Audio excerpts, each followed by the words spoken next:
In a world obsessed with massive SUVs, the guys at Fiat have given us what we really need, the funky Fiat 500e. Let's go for a spin.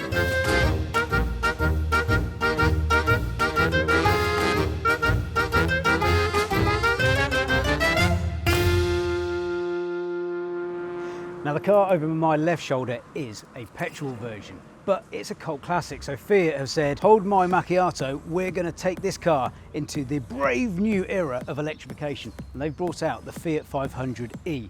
We've been driving it for a few days and it is fantastic. We're also going to take it on a massive long road trip because people think that electric cars can't go very far. And that might be true of this car. It's only got a claimed range of 199 miles, but I've got big hopes and big ambitions for what it can actually achieve. Driving in the Fiat 500e is just a lovely experience. It's a great little car, it's nippy. Is it made for long distance travelling? Not really, but today we've been on the road for 8 hours and 17 minutes and it's fairly comfortable. One grumble, that's a bit plasticky. It's not very comfortable on long road trips. This is nice and soft, so you can just sort of lean into it there. In terms of dimensions, this car's a little bit longer than this one, a little bit wider, but a lot faster, thanks to that electric torque provided by the electric motor. They haven't gone crazy on the design, but the tweaks are bellissimo.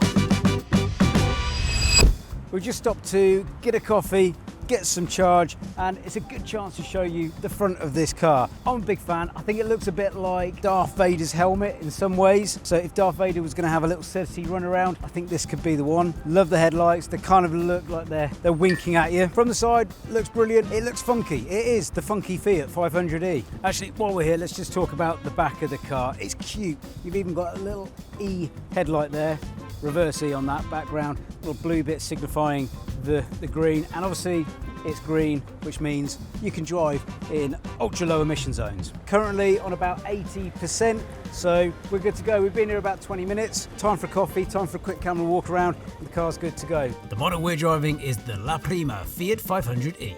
It has a 42 kilowatt hour battery, providing a WLTP of 194 miles. It does 0 to 60 in 9 seconds and has a top speed of 94 miles per hour, perfect for cruising around town. It has a maximum DC charge rate of 85 kilowatts, taking it from 10 to 80% in 35 minutes, meaning a long road trip is definitely possible with a little bit of planning. This is a nice touch, just simple. Sunshade. The sunroof doesn't open though. Although if you want a soft top version of the Fiat 500e, there is one available. But a quick tip, don't try and use an umbrella while you're driving the car. On the journey today, we've had a really good chance to get to know the car, and you've got loads of buttons and controls here, so you can flick through your trip and work out what your efficiency is like. You can also change the setup on the screen to see how much you're regenning. Obviously, change the radio station, do the volume all through here, and you've got a good little center screen here which gives you all that information, making it really easy to drive and to keep your eyes on the road rather than messing around with that screen. Remember, if this car doesn't float your boat, there are plenty of other lease deals available at selectcarleasing.co.uk and many more reviews to sink into over on our YouTube. Hello and welcome to the interior. First thing that strikes me about this is slick. The design is good. This feels lovely up here, goes right the way across the front, nice and smooth here, not too fingerprinty as well. This on the other hand, very fingerprinty. And when we push this button, which is technically the ignition, the whole car comes to life. And a slight annoyance is you need to press this twice to actually get it into your specific gear, reversal drive. And it's a little bit slow on the response. Even cameraman Cal found it a little bit difficult. As irritating as this process can be, we are big fans of the circus-style noise you're played each time. But either way, I'm sure you'll get used to it. Your gear selector's up here as well. Park, reverse, neutral, drive. Just feels a bit unnatural, and I feel like it should be buttons for your doodahs and your what's it. I prefer it up here. Who would the car best suit? Well, I guess someone that does a lot of city driving, someone that's nipping about, needs to be able to park in tight spaces, needs to be able to turn around easy. This has got the turning circle of dreams. It's absolutely fantastic. Anyone zipping around town, doing the school run, popping to the shops, you know, this is a great car for that. But we've proved today you can also drive long distance because it does charge pretty quick. If you're wondering how we got on our road trip, we were pleasantly surprised. Starting on 108 miles of range, we covered over 400 miles in a day, charging twice for about 20 minutes each time. and made it back home in one piece. And bear in mind, that's on motorways sticking to the speed limit and with the aircon on, until the last leg that is.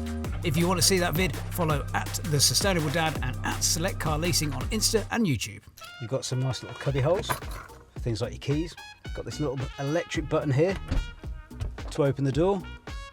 If that doesn't work, you've got a manual button down here as well. Not a massive door bin, but that's to be expected for a car of this size. Let's talk about the storage, because under here, loads of room here for things like your big dumb water cup. So you can stick that in there. Protrudes a little bit and you think, oh, that's a bit protrusive. That's not even a word. It is now. But down here, there's another little cup holder. Perfect. And it also looks a bit like a gear stick. So if you want to pretend you're in a classic Fiat 500, you can. Oh, and the armrest comes forward too. I should also mention that this armrest also slides back to reveal even more storage. Now, we've already said that this isn't necessarily your car of choice for a family road trip, and its small boot may be part of that, but how much can you actually fit in it?